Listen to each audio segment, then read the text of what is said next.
I think the more that we are able to admit that we will struggle, the more we can really relish the times of joy.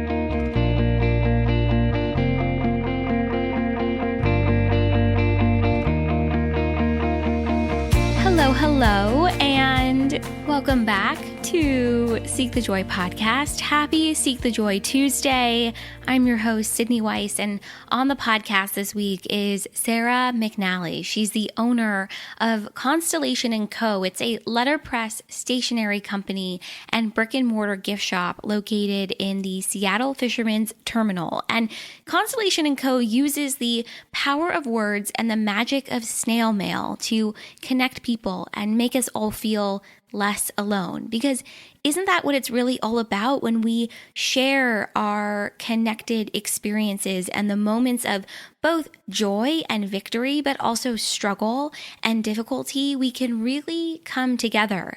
And this is how we build community. This is how we create deeper and more impactful and honest conversations. I was so excited to sit down with Sara and to have this conversation with her because her line of cards and gifts are inspired by the events and occasions in life that are really made sweet by close, honest relationships. And Sara's work at Constellation Co. is really built for sharing joy and holding our loved ones close in the middle of both celebration, but also in the middle of difficulty and pain. And in this week's new episode, Sara and I chat all about the connection between mental health and entrepreneurship. I think this is a conversation that was really long overdue, so I'm so happy that Sara and I had it. We talk about her mental health journey and how it continues to really inspire what she creates and shares. Sara shares with us how she takes care of her mental health and wellness as a business owner and a mom, why we need to really be honest about what we're experiencing and embracing discomfort as a gift. We talk about vulnerability as our superpower, the power of words and empathy, and changing our markers of success and growth, and really learning to embrace our vulnerability and celebrate every single aspect of our journey. Plus, Sara shares with us her journey with entrepreneurship, her someday dream that became Constellation Co., the impact her business has had on her life, joy, and just so much more. It was so much fun to have this conversation with Sara, and I can't wait to hear what you think. And we're doing a giveaway on our Instagram page this week to celebrate our conversation with Sara. We're giving away 12 of her favorite encouragement cards. So head on over to Instagram. We are at Seek the Joy Podcast to enter before it closes on September 13th. You guys are such an important part of this conversation, and I would love to hear from you. So make sure to join the conversation on Instagram, Facebook, and Twitter. We are at Seek the Joy Podcast everywhere, and you guys know what to do. Subscribe, rate, and review on Apple Podcasts or wherever it is that you listen to podcasts. Your love and support of the show is everything, and we're coming up on 2 years of Seek the Joy Podcast, and so I'm so excited to celebrate with you guys. Sara truly believes that we're all better when we're working together, and this was such a fun conversation to have and so important to talk about mental health and its connection to entrepreneurship and empathy and the power of words. And so I'm excited to share this one with you guys. Without further ado, here is my conversation with Sara McNally of Constellation Co.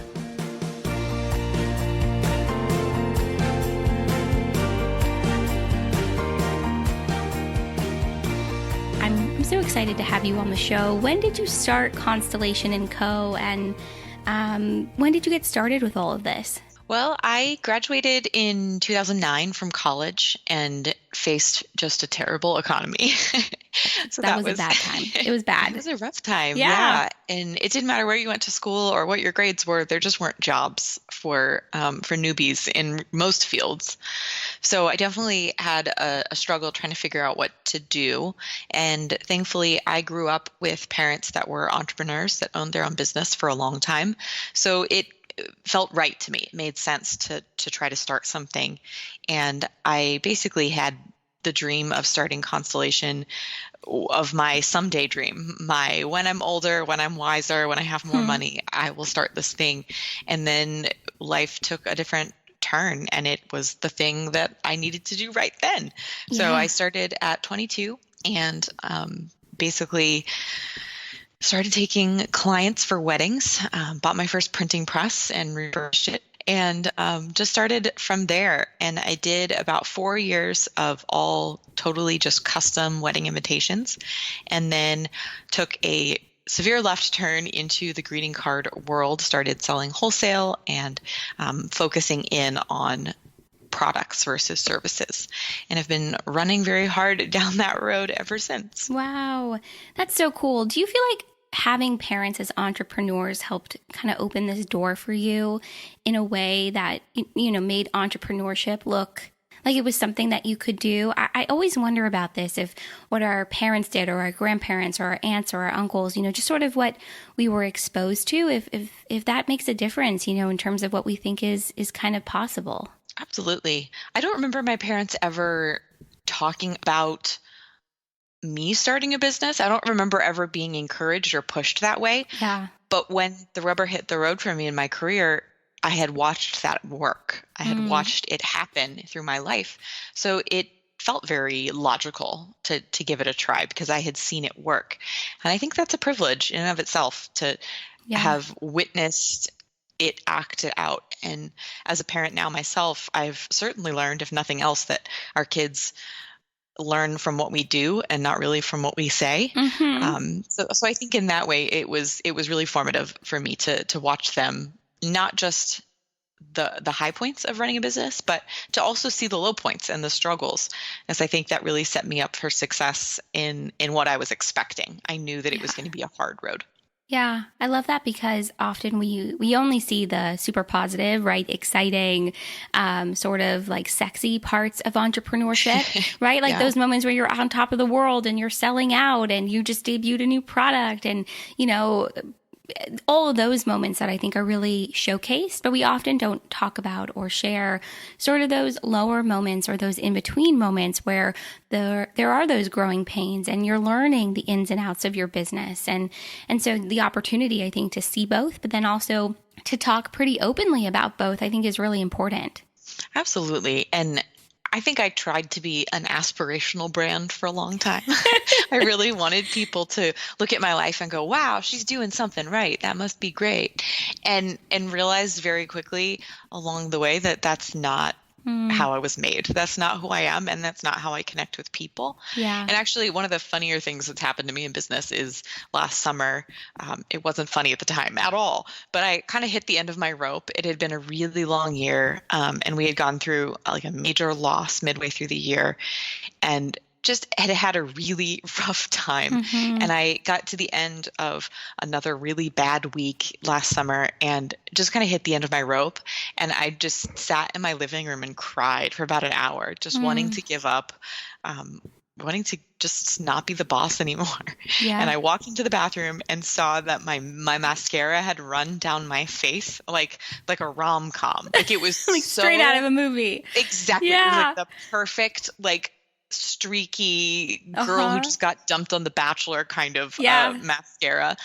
And I just spontaneously took a selfie, and I posted it to Instagram with a caption about how we don't ever show this part of running a business, the part where you cry yourself sick over the decisions you've made and struggles, and how it's hard to leave my son, go to work, and then deal with customers that are upset about every choice I've made. And it's just, it can be such a hard thing.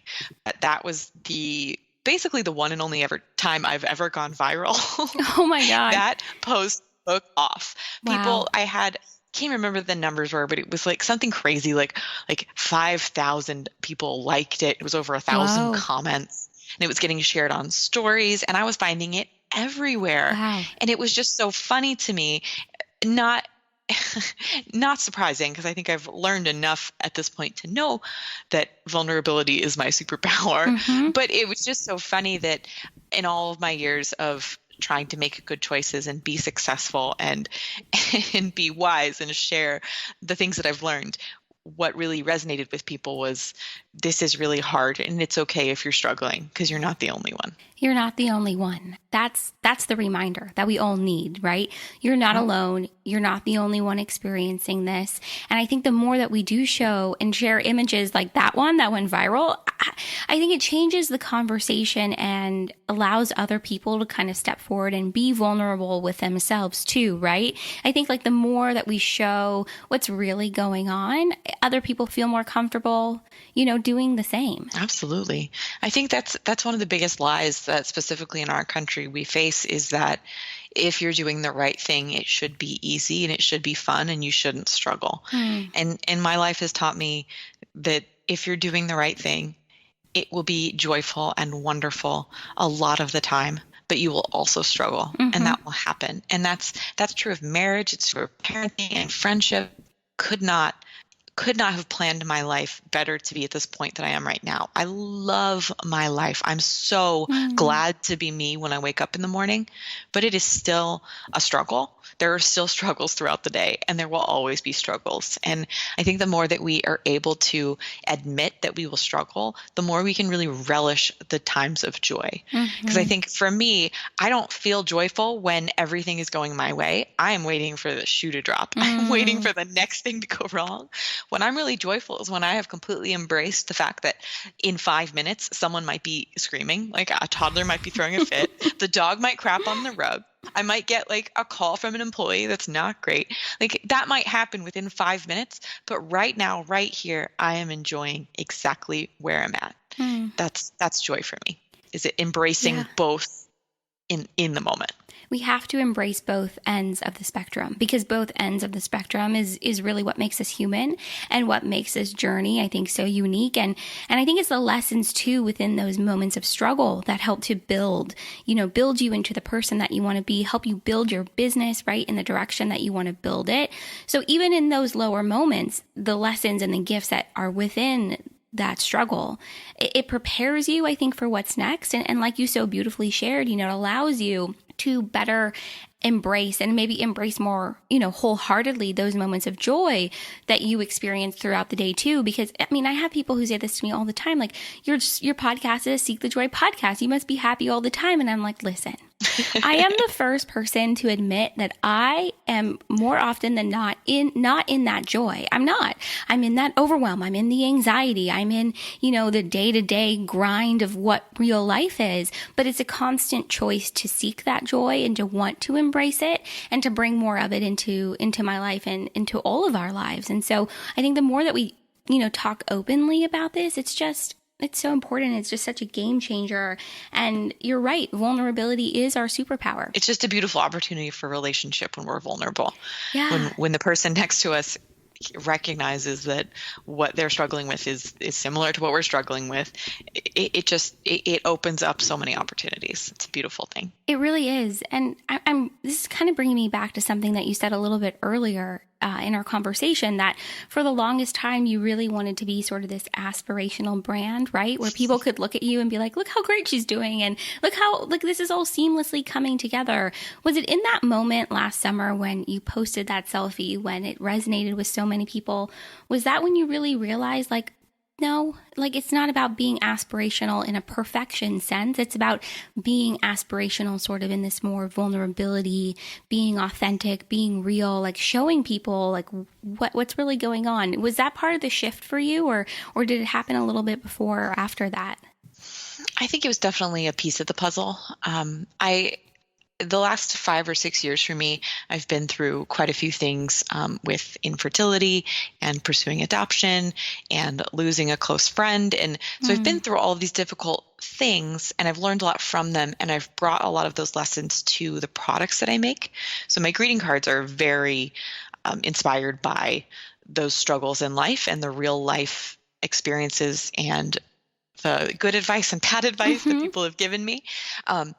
But it's something different for me to make a product that is a third thing, this thing over here. I made it, but it's not me, versus showing me struggling right now. Like that's very different. So I think I had gotten really comfortable with putting all of my struggle somewhere else for someone to look at versus just like opening it up and showing exactly where I'm at. And I think that's been a big part of the journey for me. And last year, in the midst of the worst year ever, I wrote my first book. And so I put literally 50,000 words on the page in the worst place I'd ever been. And I have seen it, it's not even out yet, but the process of writing it was so beautiful and so important in being vulnerable and showing all of it. And then, being a guest on podcasts has been great for me to talk with great people about the things that I'm learning.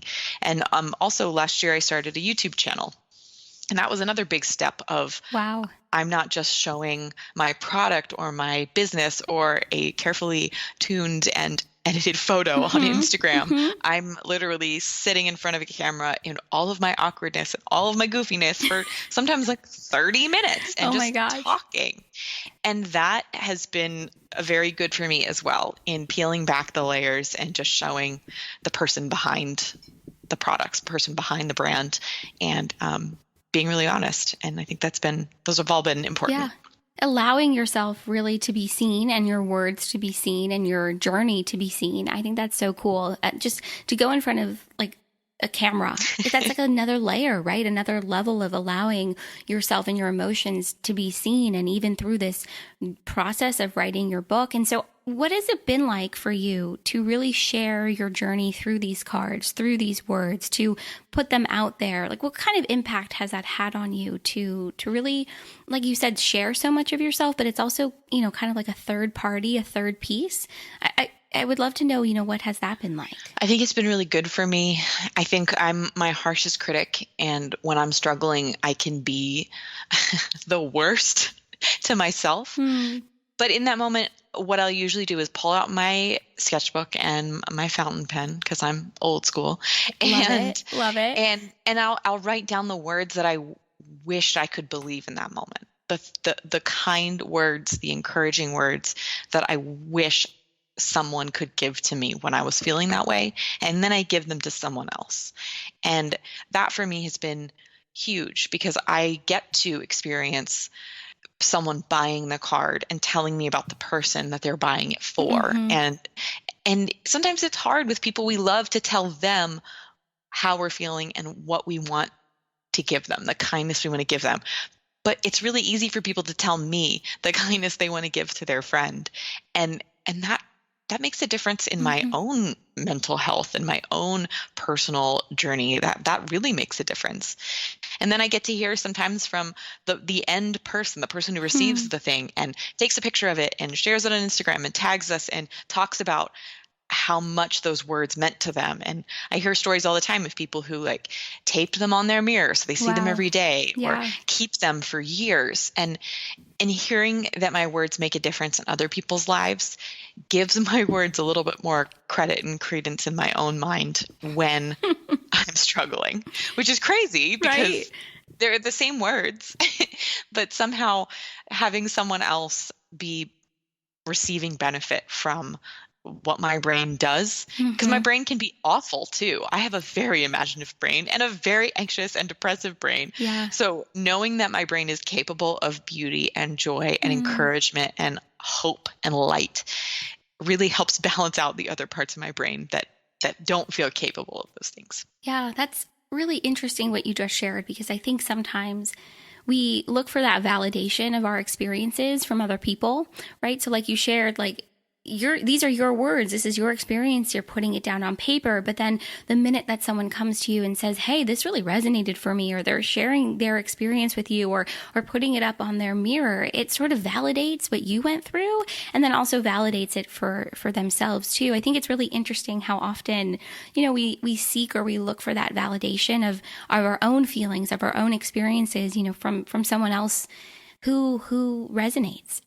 I haven't totally been able to unpack that for myself as to why we do that, but it's really an interesting component of mental health and wellness and this journey of growing within yourself and realizing like, hey, I can be anxious. I can have moments where I'm depressed or, OCD or whatever it might be, but it's valid just because it's my experience. I don't need, that external validation. It's something I'm still working with, like trying to figure out for myself too. But it's really interesting to hear that that's been part of your experience too. Yeah, absolutely. And I think some of what's been helpful for me as I've moved through it is I have a great therapist, and she is like such a beautiful force of health in my life. And I don't get to see her as often as I'd like. Life is crazy, but at least once a month I go and talk to her, and I've been doing that for, oh wow, it's been about 4 years now. And for me, therapy isn't something that I am trying to graduate. It's something that I recognize as like, you don't go to the gym once a year and hope that's good enough for your body. So I don't go to my therapist, only occasionally and hope that's good enough for my mind. Like, it helps me so much to have something scheduled on the calendar, time set aside to talk and to think about how I'm doing and to unpack stuff. So that's been huge for me, because having someone who is literally trained to recognize if what I'm thinking is crazy and to have her say, this is normal, this is okay. Yeah, and having like that external third party, like unbiased, objective opinion, like someone who has no stake in the game, right? Who can just listen and be there for you. I was going to ask you, what do you do to take care of your mental health and wellness, as both like a mom and a woman and a business owner? And it sounds like therapy plays a big role in that. Yeah, therapy. I take an antidepressant. That's something they actually just started this year, and that's been really helpful. It helps me sleep, and it helps just regulate how things are going. And I try to be honest about that, because it's not just like I write the good enough words and then I'm good. Like there's other parts of the thing. But I do, like I said, I always grab a pen and a sketchbook and I write the ugly stuff out, and I write the good stuff too. But for me, the physicality of writing with a pen and getting the words out of my brain and onto a piece of paper is so healing for me, so helpful. And I also go back and reread my journals, and there's so many times that I've found a great product idea that when I wrote it, I hated. Or I will find something from a few months ago that I was stewing on and stressed about that I can watch now, that with the perspective of being in the future, I can see how it worked out. And we forget that stuff. Like, I always forget the stuff I was worried about a year ago or 2 years ago or 5 years ago. But I have all those notebooks, and when I go back, I can see how things work out. And I think that helps too, having the perspective of previous times I freaked out and then it worked out okay. It doesn't always take the anxiety away, but it helps. It helps to have literal case studies from my own life. I was going to say, it's like literally like those moments that you can prove to yourself that everything was okay and that everything turned out okay. Because I think whether it's in business or it's our personal life in general, we spend so much time worrying about how something is going to play out. Will it work out? Will I be okay? Will they receive this? Will someone buy this? I mean, whatever it might be. And so the opportunity to journal it for yourself and have that actual like moment of reflection where you can go back and see like everything was okay. And I think that's why there's so much value in, even though you're in that space of anxiety or overwhelm or fear, doing the thing anyway, because at the end of the day, you get to prove to yourself that you were able to do it, that you pushed yourself, that no matter the outcome, like I went for it. And then, if you write it down, you have the benefit of going back and looking at it later and saying, all right, I did the thing. I was scared shitless, but I did the thing, Absolutely. And I think that's huge. Yeah. I recently found a notebook that I had written on about 2 pages of, which usually would make me feel a whole lot of shame because I have a lot of half-finished notebooks in my life. But I picked it up and I had written a series of goals in 2013 for what I wanted for my life and my business. And then I had gone back, I don't even remember doing this, but I'd gone back about a year later and updated it and checked off a few and added a few more. And now so many years have gone by from, 2014 to now that most of those things on the list I had done. And I really didn't even recognize along the way that I was doing that I was checking things off.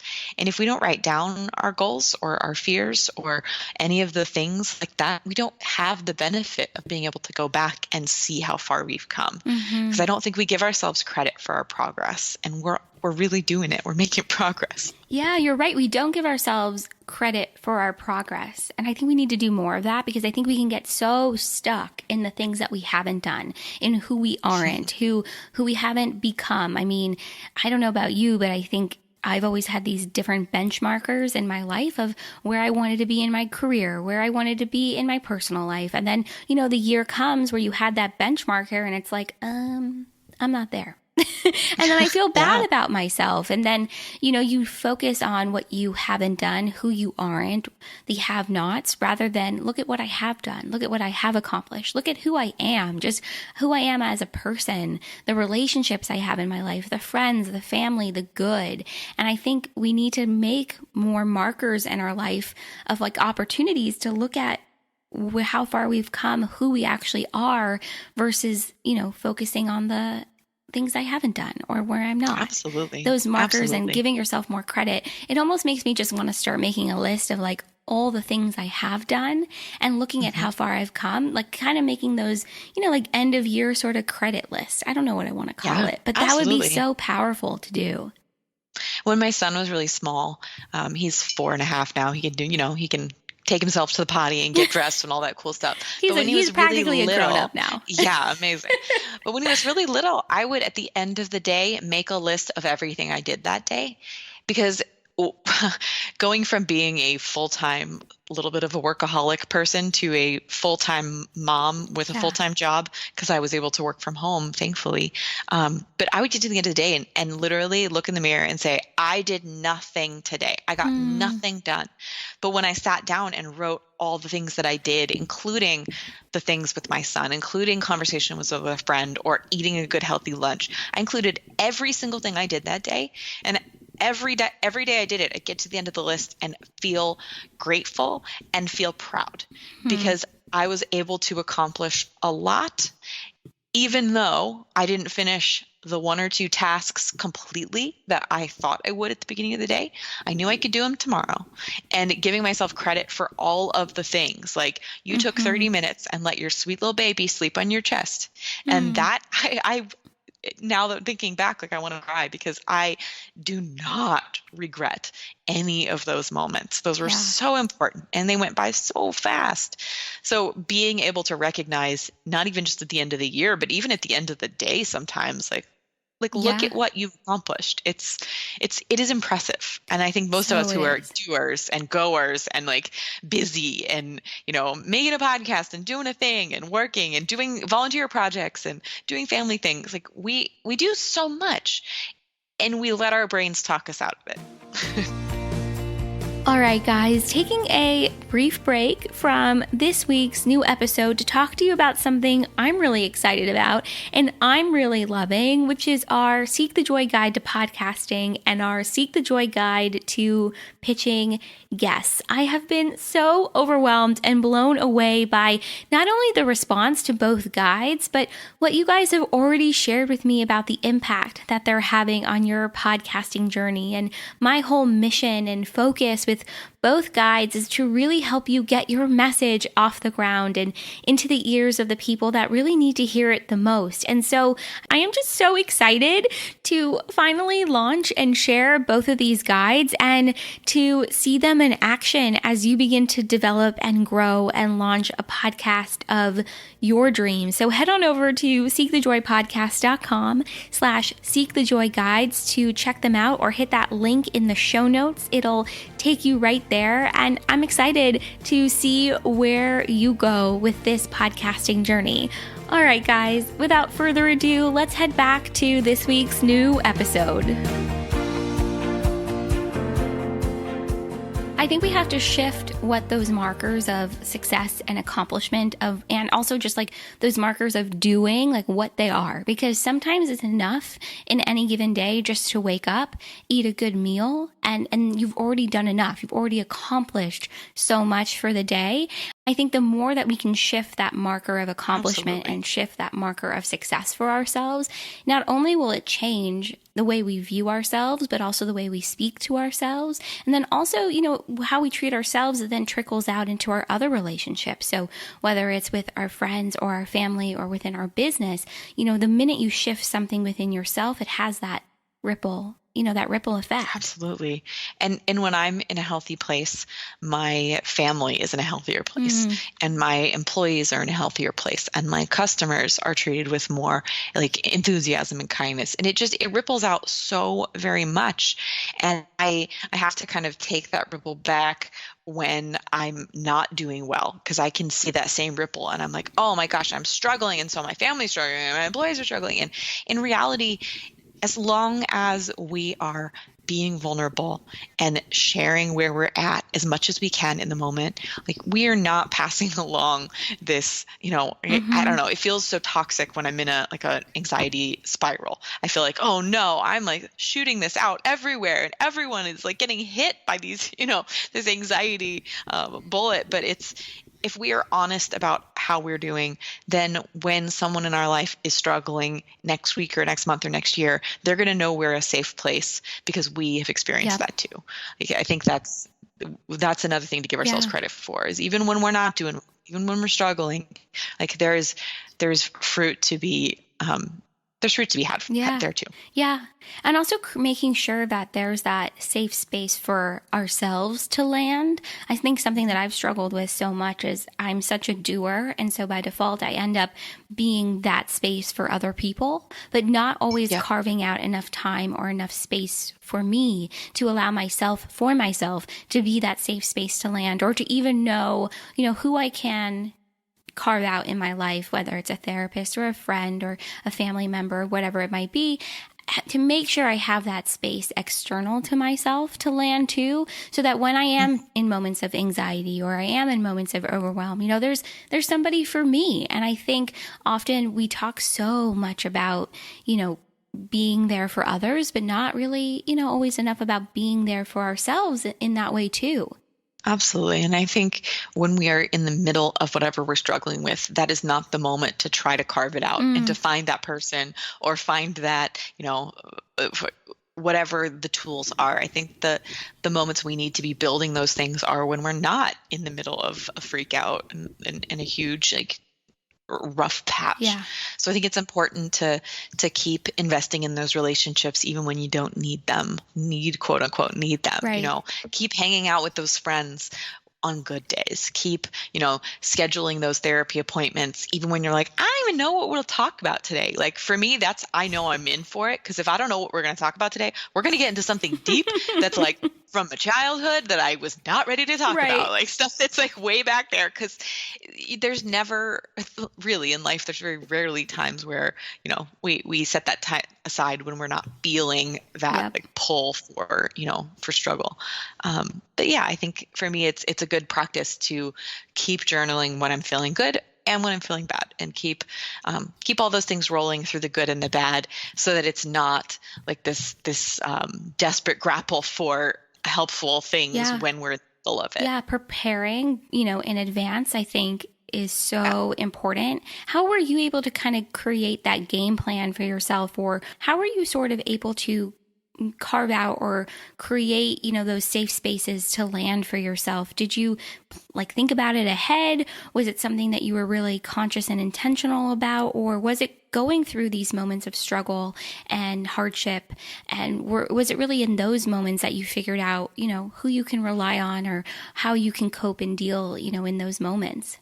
Yeah, I think that one's more of a listen to what I say, don't do what I do kind of thing. Because I've hit the end of my rope several times in the last few years, and then recognized that I need to walk backwards a bit and manufacture the ability to give myself a day off. And I think honestly, the thing I struggle with more is I have the ability to take a day off anytime I need it, but I don't take it. So scheduling in a day of each week that I do not work is important to me. Our shop is closed on Mondays, so that's become my day, and my son is home from school on Mondays.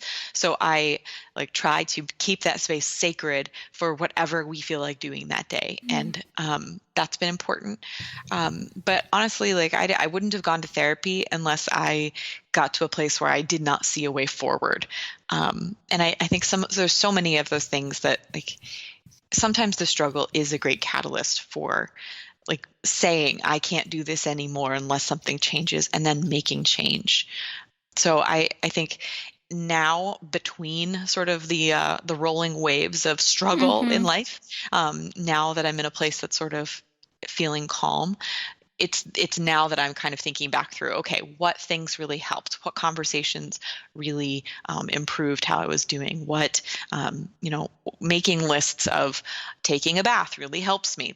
That takes me out of being able to do anything else. I have to sit still.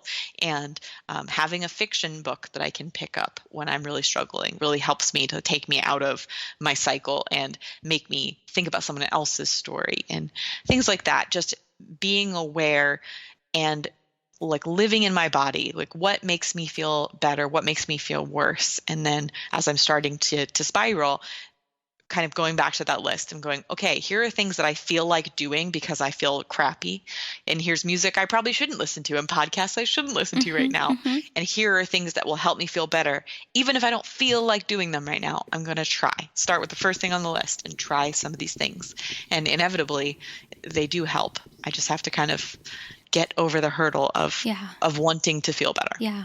Sometimes we want to feel better so quickly, but we actually have to allow ourselves to feel what it is we're feeling and experience it so we can move through it and take, I think, the lessons and those moments, take it all as part of our journey and work through it to kind of get, to the other side of, how we're feeling. And this made me think about something that you said earlier about how you really write from experience, that all your cards, the book that you wrote last year, it all comes from experience. And so would you say that being so open about your own personal struggles and your mental health and the role that it's played in your life, has that transformed your business?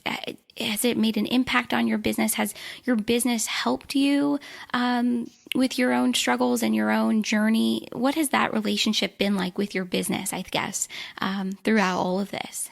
Yeah, we really started to get traction as a business the more vulnerable I became over the years, because it comes from a real place. And in writing greeting cards, there's a greeting card company for everyone. There are a lot of us. There are a lot of cards out there. There are a lot of places to buy cards.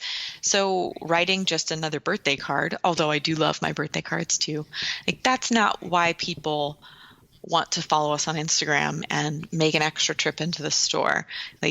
People know us because they know that our words will help. They know that our words will be carefully chosen and thoughtful, and that we're not going to stomp all over platitudes, and we're not going to, you're not going to come into my shop and find something that just says, with sympathy.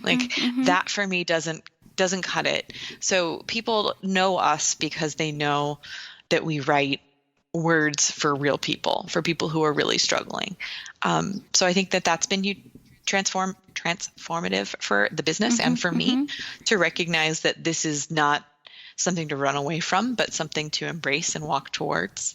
And then also I have a hard time separating my personal growth from my business growth, partly because I'm the boss and partly because this has been my whole career. I'm 10 years into being out of college, 10 years into my marriage, 10 years into my life in Seattle, and all 10 years I have spent building all of those things together. And so I think there's some things about that are unhealthy. And then there's other things about that are really wonderful, because it's really hard not to let your small business be your first baby. And there's good and bads to that. And as I've moved through the years and as we've grown, I've been able to delegate more and bring more people in. And those things have all been really helpful in having a life that's not totally overshadowed by work. Right. But yeah, it's, I don't have a work notebook and a life notebook. I have just a notebook. And, Yeah. in therapy, I talk about my business and I talk about my life. And there's just not, I think most people don't live with very clear cut buckets that different parts of their life live in. I think it all bleeds over. I think so So too. my personal growth Yeah. does correlate to our business growth, because when I'm afraid and anxious, I'm not willing to take risks and to try new things and to grow the business. So combating my mental health issues, my anxiety, is really important to keep growing my business. I think that's so interesting what you shared, that it all really bleeds over into, business bleeds into personal, personal bleeds into business. I think there's so many conversations out there about how important it is to have balance in your life and to separate, your work life from your personal life. But the truth is it all is part of you. And I think it's really hard to have that version of balance that so many people talk about. I don't think it's real. I'll be really honest. My personal life bleeds into my work life. My work life bleeds into my personal life. It has a lot to do with the fact that, I work so much. And so it just kind of is what it is. But so instead, for me, what I've tried to do is, instead of trying to create this artificial sense of balance, which doesn't exist for me, it's more about just really embracing it for what it really is and knowing my limits. So I think it's more about the awareness around it, choosing to wrap your arms around it and really embrace it, and knowing what your limits are, rather than trying to create sort of this, artificial sense of balance. Because then when we don't achieve it, we feel like crap. And then we look at all these people out there, they're like, oh, I'm so balanced. I've been able to create balance in my life. And I'm like, really? Could you show it to me? Because I don't think it's real. I don't. Yeah. So I love what you shared. I think it's really an important message, and we need to hear more of it. And I think so many of us that work for ourselves or work in small businesses or freelance or whatever in this gig economy, I think we all grew up with this idea that like corporate culture and working 9 to 5 and having that balance and all of that stuff was the way it had to be. And I've found myself so many times making rules for myself that don't make sense. Like, if it makes sense for me to take off the morning to go do something with my son and then work through the afternoon and then work a little more when he goes to bed, like, that's okay. Yeah. Like, no one is coming and saying, like, you're not working 9 to 5, like, you slacker, you crazy. Like, no, I get to make my own rules and make a life and craft a life that works for me and my family and the way that my brain works. Yep. And I'm not doing things the way that corporate culture dictates, but I don't have to, which is a beautiful thing. I think that's what's so beautiful, right, about entrepreneurship, is the ability to be innovative within your own space, to be innovative within your own business. And I think the more we try and fit any mold in any part of our life, we're setting ourselves up for burnout. We're setting ourselves up for disappointment. We're setting ourselves up for frustration. And then you're more apt to walk away from the thing that you love. But the more that you're innovative within your own space and you build your own boundaries and your own hours and what, business looks like for you, I think the more excited you are about it, the more passionate you are about it, and the easier it is to stay in it in those difficult moments, in those moments when the shit is hitting the fan, when you're frustrated, when you're like, oh my God, what did I do? You're able to, get yourself fired up again and remember why you started it, because you're doing it your way. And I think we need to remember that for sure. Absolutely. One of the most empowering things in my life that I can possibly say to myself is, if this isn't working, you can make a change until it works. And for me, in this current season of my life, I've had to even push that a little farther to say, just because it worked a year ago doesn't mean it's working now, and that's okay. And you can make the changes to make it work for what you want for the future. Yeah. And there's been a lot of things like that where I'm like, oh man, if I'm not enjoying what I'm doing in this aspect of my life or my business, then I must have made a terrible decision to get us to this point. And it's like, no, like, there are certain things in my life that for the last 5 years have been great. And they're not what I want for the next 5. And that's okay. And recognizing that we as people grow and change, and that is a benefit and a good thing. It's a positive sign versus negative. Like, I can't, I didn't make all of the choices when I was 22 and I started my business that I would make now. that doesn't mean they're wrong choices. Right. They're just different. They're different. And, our choices and our knowledge that we have, shifts and grows as we shift and grow, and as our businesses and our ventures and our creative projects grow. And I think sometimes, we feel so much pressure to hold on so tightly to the way we used to do something before, or the way something used to make us feel. But the truth is, I love what you shared. What worked a year ago is not going to work today, because you have grown. Your business has grown. The way you look at things, how innovative you are. I mean, everything has shifted. So it's about kind of releasing your grip around the way you've done things before, and being okay with being flexible and with being malleable. But I will say, for me, I mean, as someone who is super anxious most of the time and who struggles with change, it's not easy always to wrap my mind around the fact that I've got to let go a little bit. But I start by letting go just a little and a little and a little, right? And those little moments build up into something much more. And before you know it, you've shifted into a new way of approaching something and a new way of being. And so for me, it's about those small steps, to change how I'm handling something. Because for me to jump all in into something new or handling something new, I'm like, no, I'm going to do the toe in the water first, and then the Absolutely. ankle, and then it's a process. And remembering that it's a process for ourselves it's really important. Yeah. And then allowing ourselves to be uncomfortable sometimes. Mm-hmm.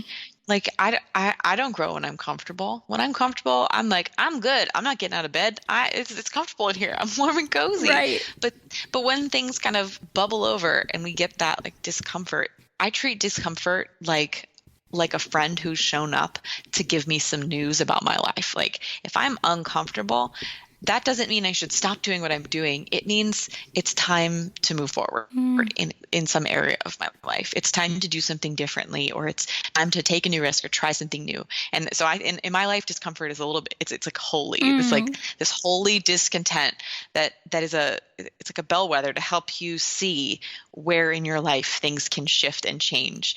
And I don't always like it when it shows up, because it usually shows up with a few doses of anxiety. Oh, but for sure.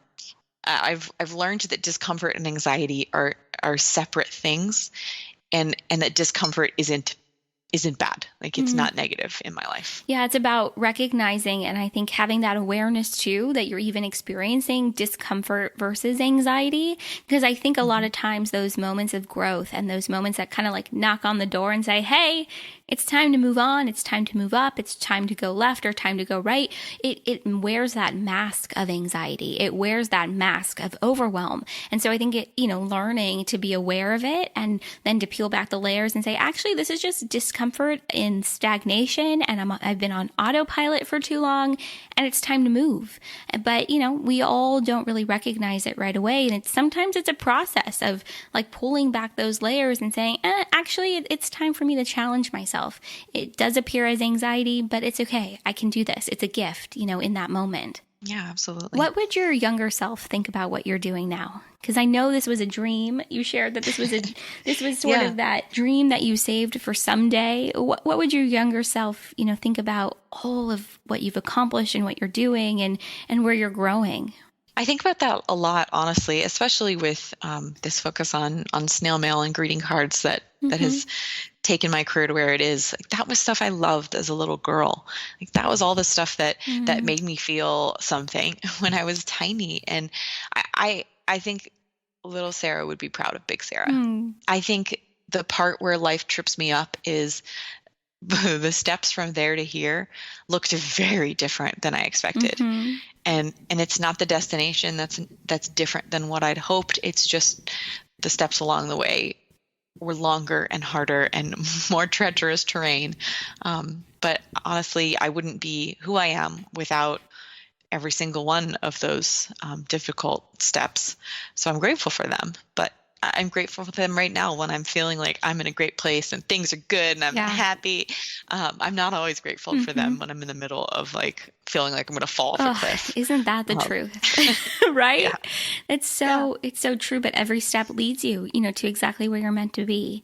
And Mhm. I wanted to ask you this a little bit earlier too, but you really do use the power of words to connect people. And I love this piece. And this is what I really resonated with from the beginning is, this reminder, that we're not alone. And so is there a go-to mantra or affirmation or something, that you really hold on to, some words that you really hold on to that help you, in both moments, I think, of struggle, but then, also in these moments of joy and, peace and growth?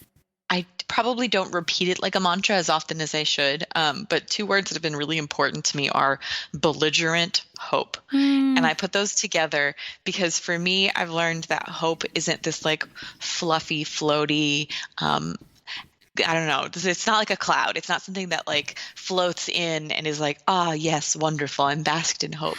Hope is something I fight for, something that I have to demand, something that I have to protect. And when it comes and when it feels really good, it is demanding in its joy. It is demanding in its happiness and excitement. It is not a wilting flower. Like hope for me is belligerent. And mm. so when I think about that, I think about like I may be struggling and I may be feeling terrible, but I am going to cling to belligerent hope and believe that it will carry me through. Because for me, hope is where it's at. Mm. Hope is aspirational, but hope is also something that it can be hard. It can be hard because it's hoping in something that's not here yet, and desiring and wanting something that's unseen. But that's it for me, and Mm. that's become a thing that my friends know about me that is just like it's an idea that has been really important in both good days and bad days in my life. I don't know if I've ever heard those two words put together that way, but I Yeah. think it's powerful because you're right. You have to stay the course. You have to be persistent and belligerent but not belligerent in like a negative way. It's really about, holding on and staying on the journey. And because hope is not like that fluffy thing. It's really something you've got to cling to and work hard sometimes to cling to. That's powerful. Belligerent hope. Yeah. It definitely, that word belligerent, I feel like not everybody likes that one, and I totally understand it, but it paints such a picture of like, no, I'm not moving. I'm not changing. I'm not going to walk away. I'm going to stand right here no matter what comes at me, and I'm going Mm-hmm. to do it with gusto. Like it is, it is an Yes. evocative word. With gusto and gumption. Yes. Absolutely. I know that everything that you're doing is this dream, is that someday dream, but I've got to ask you the question I ask everyone that comes on Seek the Joy podcast, and it's, what is your biggest dream? My dream is to keep doing more of what I'm doing. And my dream this summer has been a movement towards getting to be home more. And our family is working on buying a house, and that it'll be our first home that we own. So that's a Wow. big deal. But just putting down roots in a city we love and working to find more creative ways to be together and to bring people into our home, bring friends by, and be outside, and some of these things about my life that I know is that I need time in quiet for art and for reading and for writing, and I need time outside. And I know these things about myself. So more of the good stuff that I love about my job and my life, and less of the I felt like I should be doing this or that. So I'm working on making some big changes over the next year. And that for me is the dream, and to keep getting to do what I do without the parts of it that feel like a burden. And writing a book was a big dream for me that I would have said for my entire life was a dream. And so it's with the editor now. So my dream is to get it Wow. finished and to get it published, and then to start working on the next one, because I really loved that process. So I think it's a beautiful thing that I can't think of any far off someday dream that I really love where I'm at. I really love what I'm doing. And I just want to keep bringing more words to more people, and keep helping more people feel less alone. So just more. I love this. You're walking in your dreams. And I think that is what's so beautiful and so powerful. And everything that you share is so relevant and relatable. And I'm stuck on something you said earlier, that these are words for real people. And I think it all really goes back to this importance of feeling understood, of being understood, of stepping into that empathy and that understanding, and reminding us, that we're not alone. So I'm really happy that we connected. Thank you so much for coming on Seek the Joy podcast. I've had the best time. I think you and I could keep going. We could keep talking. I think so. I just can't wait for the day that I come up to Seattle and I get to meet you in person and see the store. And where can everyone find you, learn more, find your greeting cards and everything that you're doing, and your YouTube channel and snail mail and everything? So yes, Sarah, share with us where everyone can find you and learn more. Absolutely. Most of all of that good stuff lives on constellationco.com. We are at Constellation Co on Instagram and Twitter. And on YouTube, I am Snail Mail Superstar. I love that. Oh my gosh. Okay, I will include everything in the show notes for today's episode. We'll make it super easy for everyone to find you. And just thank you. Thank you so much for doing this. This has been so much fun. It's been a wonderful Saturday morning. Have a great weekend.